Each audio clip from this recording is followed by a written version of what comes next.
हमजा, आपका एक ब्रांड है होश पे, एक क्लोथिंग ब्रांड है, और इसके लिए इंस्पिरेशन कहाँ से आई? और पाकिस्तान में already there so many outlets और ब्रांड्स, और उसमें स्टैंड आउट करना, how is it possible for you, और इसमें क्या चैलेंजेस आए, इसके बारे में बताइएगा।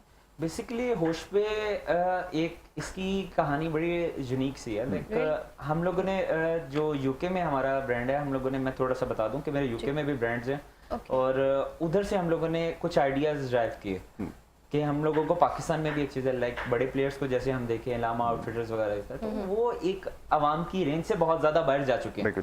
ठीक है, तो अगर देखा जाए रियलिस्टिकली, अगर हम लोग उसकी प्रोडक्शन कर रहे हैं चीज़ों वगैरह, तो हमें पता है कि मार्जिन्स कितने एम्पल है और पाकिस्तानी ऑडियंस तक ये कैसे पहुंचने चाहिए। अगर एक नॉर्मल बंदा उसको अचीव नहीं कर सकता या उसके वो रेंज में नहीं है, तो that is not good thing. Like आप उसको डिस्क्रिमिनेशन में ले जाए, मेरी थिंकिंग है। लाइक तो हम लोगों ने इसका फिर एक नाम ड्राइव किया। नाम एक बेसिकली हमारी एक जनरेशनल इसको कह सकते हैं कि एक कॉम्बिनेशन है नाम इसका, इसलिए थोड़ा यूनिक है।